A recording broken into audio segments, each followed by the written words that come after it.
भारत का गद्दार नेता मैं मुलायम सिंह बोल रहा हूँ और मैंने राम भक्तों पर इसलिए 1992 में गोलियां चलवाई थी ताकि मैं मुसलमानों की ओर जीत सकूं और बाबरी मस्जिद को बचा सकूं।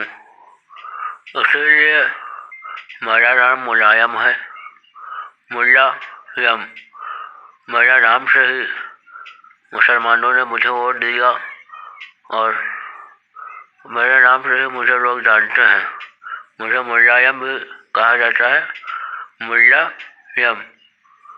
और मैं आपको बता देना चाहता हूँ 1994 में मैंने फूलन देवी को रिहा करवाया था। उसके ऊपर कुल 42 मुकदमे थे और उसने 22 ठाकुरों का बेगूसराय ठाकुरों का खून किया था, इसलिए मैंने उसको छुड़वाया। इससे क्या हुआ कि मुझे पिछड़ी जाति और दलित समाज के लोगों से वोट प्राप्त हुआ और मुस्लिम वोट भी सारे मुझे मिले। मेरा राजनीतिक फायदा हुआ।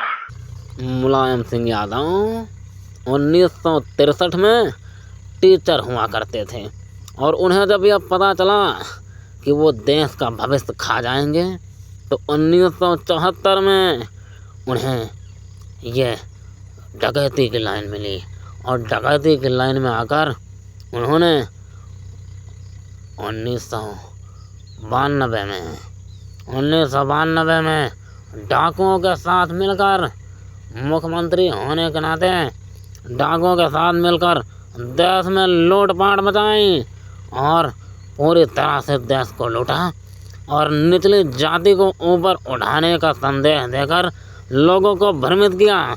और उसके बाद 1974 में मुलायम सिंह यादव ने राम भक्तों पर गोलियां चलवा दी। मुलायम सिंह यादव का चरित्र है और हमने उनका चरित्र देखते हुए मुलायम सिंह जैसे देश के गद्दार को पद्म भूषण अवार्ड से सम्मानित किया। पद्म का मतलब होता है पद्मा और पद्मा का मतलब होता है लक्ष्मी जी। लक्ष्मी जी विष्णु जी की अर्धांगिनी हैं और उस हिसाब से राम जी के भक्त आखिर विष्णु जी के भी भक्त हुए और इन्होंने दिन भर गोलियां चलवाई। बताइए हमने जो कार्य किया अपने कार्यकाल में, ये क्या सबसे उम्दा और बेहतरीन कार्य किया है?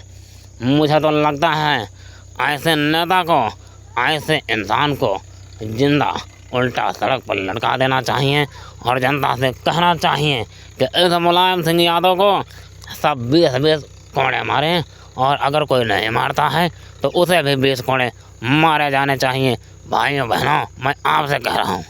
मुलायम सिंह यादव पहली बार उत्तर प्रदेश के मुख्यमंत्री 1989 को बने और 10 बार विधायक रहे, 7 बार उन्हें सांसद बनाया गया। दोस्तों मैं आपको बता देना चाहता हूं तभी से अपराध का सारा खेल शुरू हुआ। और पहले मुलायम सिंह यादव जो है एक मैंने सुना है पहलवान हुआ करते थे लेकिन उन्होंने इस डर से कि कहीं उनकी हड्डियां न टूट जाएं या उनके प्राण न छूट जाएं, इस वजह से उन्होंने कभी WWE में हिस्सा नहीं लिया।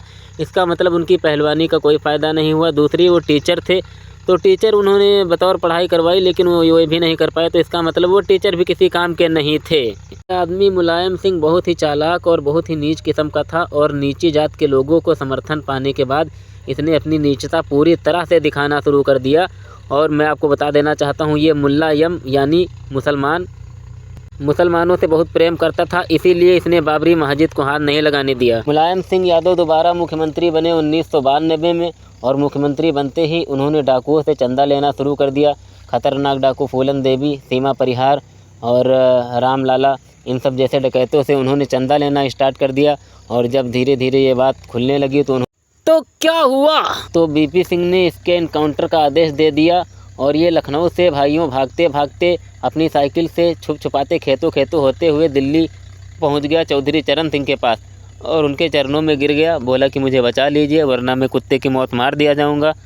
तो दोस्तों मुलायम सिंह का जो जीवन करियर रहा है वो बहुत ही गंदा रहा है। मुलायम सिंह किसी चोर, डाकू और आतंकवादी से कम नहीं है, लेकिन मैं आपको बता देना चाहता हूँ कि हिंदू आतंकवादी होते नहीं।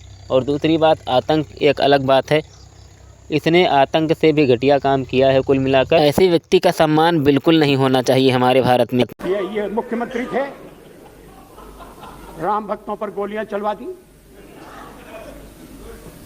सारे उत्तर प्रदेश में कर्फ्यू लगा दिया, कोई आना नहीं पाएगा, कोई परिंदा पर नहीं मार सकता है।